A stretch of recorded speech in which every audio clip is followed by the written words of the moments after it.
Welcome to Sierra International School online classes. Hello students, how are you? I hope that everyone is fine at their home. Today we are going to take the topic of this chapter, that is production of sound, propagation of sound, sound produced by human beings and sound needs a medium for the propagation. हमने कल एक नया chapter शुरू किया था बेटा, sound. कल हमने डिस्कस किए थे कि वेव्स क्या होती हैं, कितने टाइप्स की वेव्स होती है, साउंड क्या होता है, साउंड एनर्जी क्या होती है. उससे आगे हमारा टॉपिक आता है आपकी प्रोडक्शन ऑफ साउंड. इसलिए मैं इनको हाईलाइट कर रहा हूं ताकि हम स्टेप बाय स्टेप इन टॉपिक्स को कवर करते जाएं. Is it clear? So let's start our first topic, that is production of sound.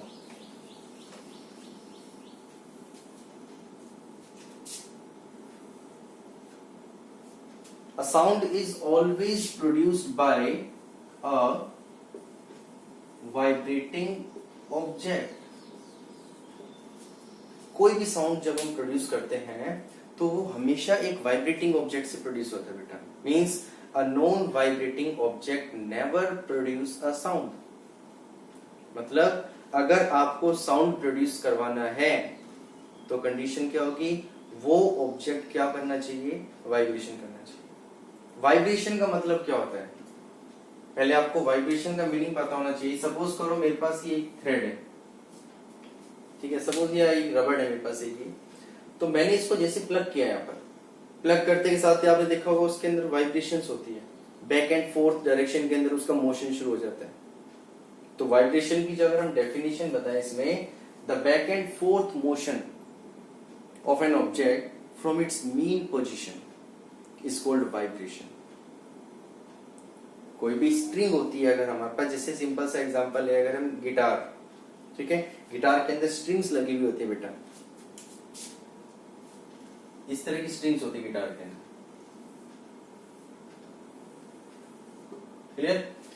जैसे ही हम इस स्ट्रिंग को प्लग करते हैं, प्लग करते के साथ ही आपने देखा होगा इसके अंदर जो साउंड प्रोड्यूस होता है, किस वजह से हो रहा है वो, just because of the vibration of these strings, in strings की वाइब्रेशंस की वजह से. और दूसरा एग्जांपल लेते हैं हम इसके अंदर, जो बाइसिकल बेल होती है, साइकिल पे जो घंटी लगी हुई होती है, अगर हम उसको रिंग करते हैं तो आपने देखा होगा जैसे हम उसको रिंग कर रहे हैं साउंड प्रोड्यूस हो रहा है, क्योंकि वो अंदर हिट कर रही है, वाइब्रेट कर रही है.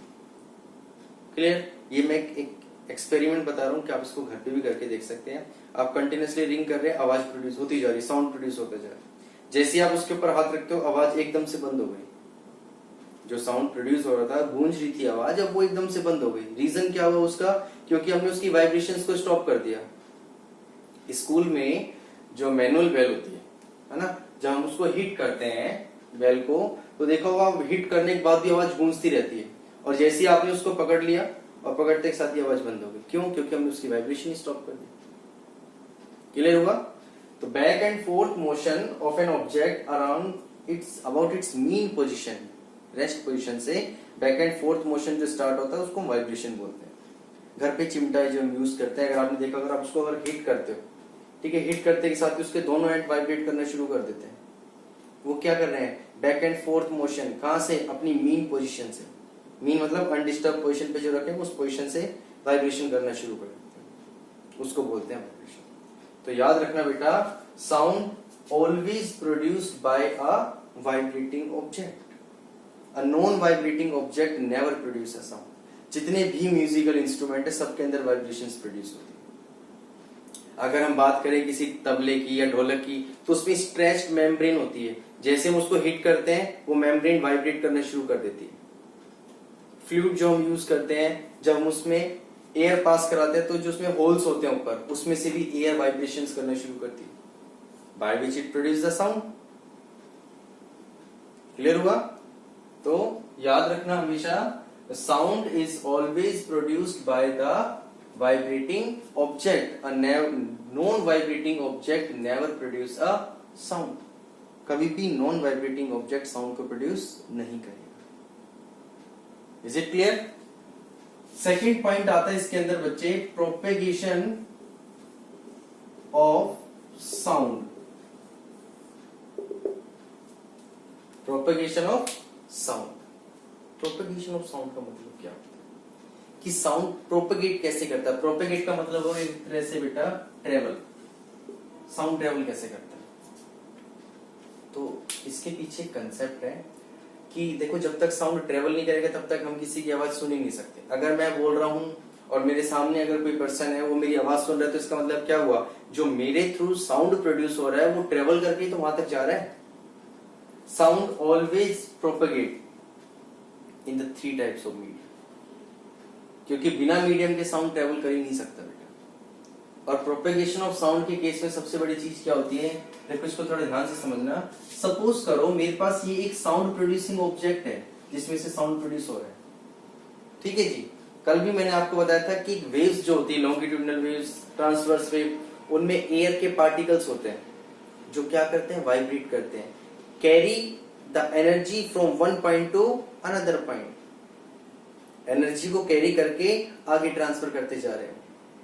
सेम वही है प्रोपेगेशन ऑफ साउंड। ये हमारे पास एक साउंड प्रोड्यूसिंग ऑब्जेक्ट है और यहाँ पर क्या है जी, एयर के पार्टिकल है। हम देख नहीं सकते बट एयर के अंदर भी क्या होते हैं, dust particle, gases particle, water vapours, ये सारी चीज प्रेजेंट होती है।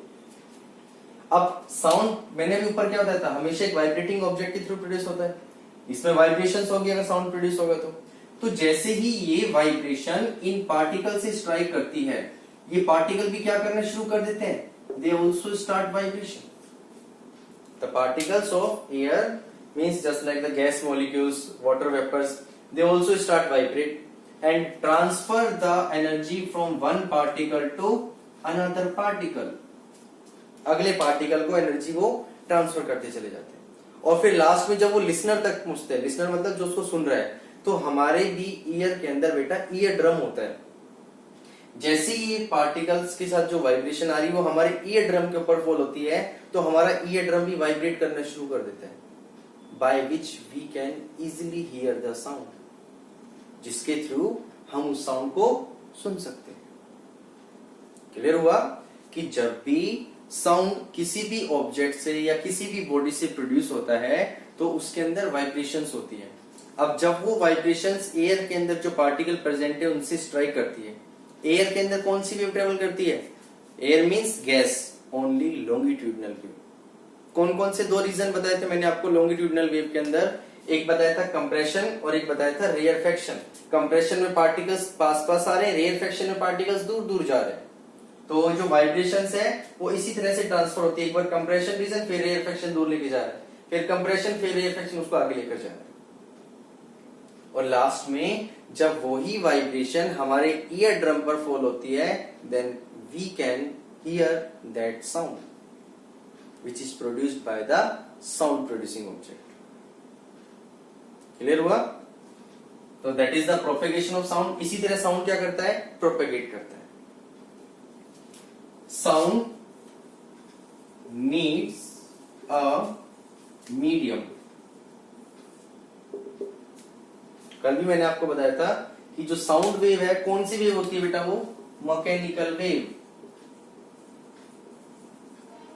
कौन सी होती है sound wave, mechanical wave. And they also always require a material medium for their propagation. अब इसका मतलब क्या हुआ, साउंड या तो सॉलिड, लिक्विड या गैस, तीनों में से किसी ना किसी मीडियम की रिक्वायरमेंट है अगर हमें साउंड को ट्रेवल करवाना है या प्रोपेगेट करवाना है। Because without medium sound can not travel, sound travel कर ही नहीं पाएगा। समझ में आया? Sound always require a material medium for their propagation. अगर हम बात करें सॉलिड, लिक्विड और गैस की, तो सॉलिड का तो आपको एग्जांपल पता ही है, किसी भी चीज पे अगर आप स्ट्राइक कर रहे हो तो वो साउंड प्रोड्यूस हो रहा है, it means it is a solid. दूसरा, अगर हमारे पास ये एक लिक्विड है, इसे मैंने लिक्विड कर रखा है और इसमें मैंने कोई टॉय रख रखा है जिसके अंदर से साउंड प्रोड्यूस हो रहा है, तो क्या उसके बाद बाहर नहीं आएगी? आएगी। क्यों? क्योंकि इसके अंदर एक मीडियम है, लिक्विड के पार्टिकल्स भी एक दूसरे से कनेक्ट है, वो भी क्या करेंगे, वाइब्रेट को ट्रांसफर कर रहे हैं, एक पॉइंट से दूसरे पॉइंट पर एनर्जी को ट्रांसफर करते चलेंगे, जिसकी वजह से साउंड लिक्विड में भी ट्रेवल कर सकता है। और गैस के अंदर भी क्या होता है, dust particle, water vapours, gases, molecules, atoms which always carry the energy, sound energy, and transfer it from one point to another. अब अगर हम बात करें साउंड प्रोड्यूस्ड बाय ह्यूमन, हम साउंड को कैसे प्रोड्यूस करते हैं, तो देखो बेटा, हमारी जो थ्रोट होता है इसके अंदर, इसको हम वॉइस बॉक्स बोलते हैं। The sound produced by human beings is from या by the voice box.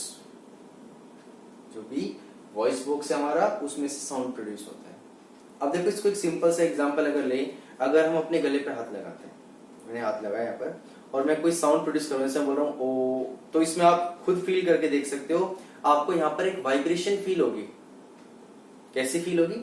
Vibration. Means जो हमारा वॉइस बॉक्स होता है बेटा, इसके अंदर वोकल कॉर्ड होते हैं स्ट्रेस मेम्ब्रेन की तरह, और जो विंड पाइप जाती है, जब भी वो एयर अंदर और बाहर आती है, तो जो वोकल कॉर्ड होते हैं दे ऑल्सो स्टार्ट वाइब्रेशन।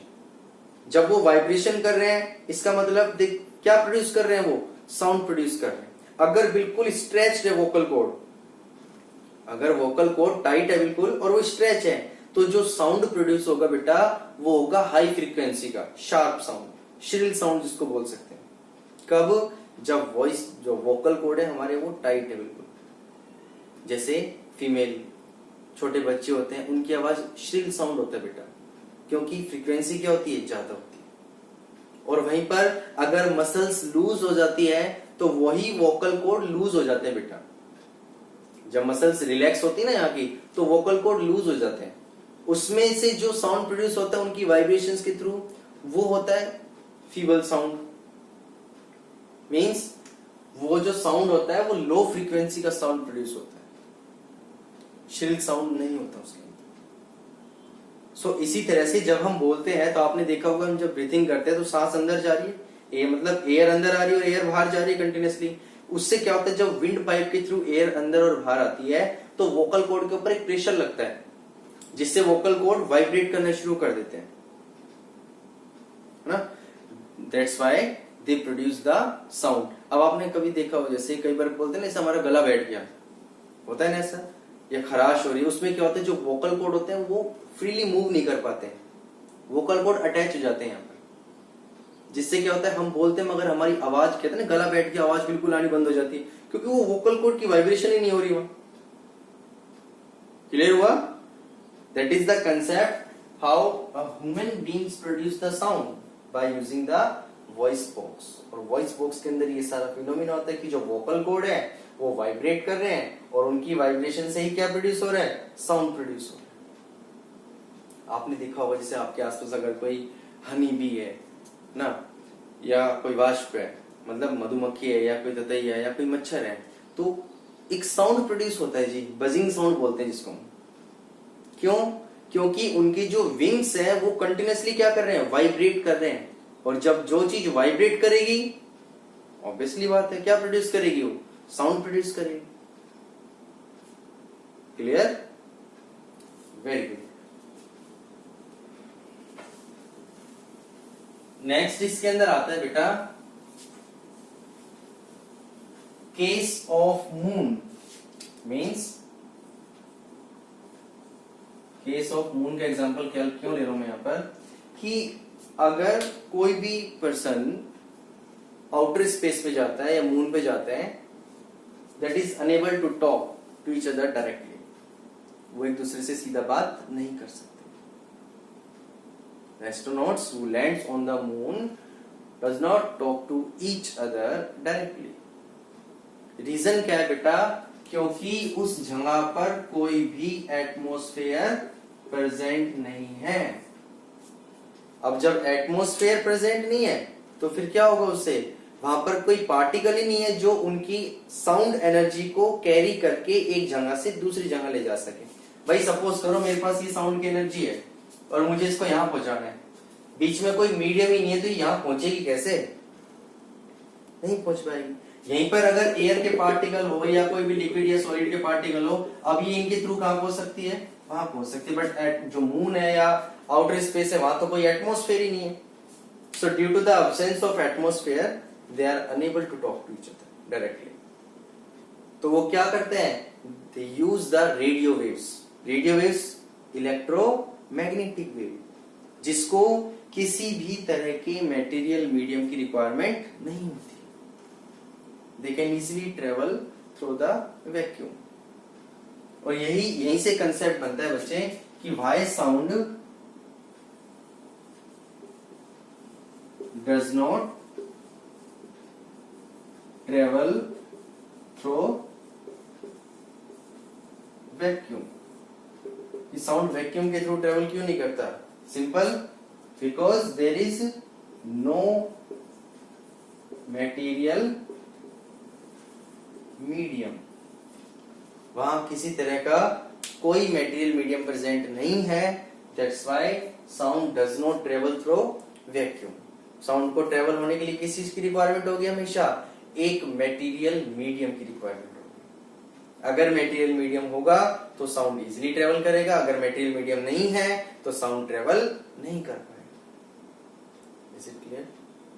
इसमें किसी बच्चे को कोई डाउट बेटा? इसको मैं जो नोट्स दूंगा बेटा उसमें इसका सारा कंसेप्ट है। आपको ये कंप्लीट टॉपिक अच्छे से रिवाइज करना है घर पे कि साउंड को हम कैसे ट्रेवल कराते हैं, किस किस के अंदर साउंड ट्रेवल करता है। साउंड तीनों मीडियम में ट्रेवल करता है, सॉलिड, लिक्विड और गैस, क्योंकि विदाउट मीडियम साउंड ट्रेवल नहीं कर सकता। Is it clear? I hope आपको जो मैंने आज का टॉपिक पढ़ाया ये समझ में आया हो अच्छे से। इसको अच्छे से रिवाइज करना, और जब आप असाइनमेंट को नोट करते हो बेटा फेयर नोटबुक में, तो it is most important to you कि आप कंसंट्रेट करके नोट किया करो। जो भी आप लिख रहे हो आपको पता होना चाहिए कि उसका एक्चुअल मीनिंग क्या है। ऐसा नहीं कि हम सिर्फ उतारने से मतलब लिखते जाओ नोटबुक पूरी करनी, नो, उसका कोई फायदा नहीं है। वो एक कम्प्लीटली टाइम वेस्ट है, टाइम पास है। हमें टाइम पास नहीं करना है, हमें टाइम को यूटिलाइज करना है। Is it clear? तो इसको अच्छे से रिवाइज करना। Thank you, god bless you बेटा। Stay home, stay safe.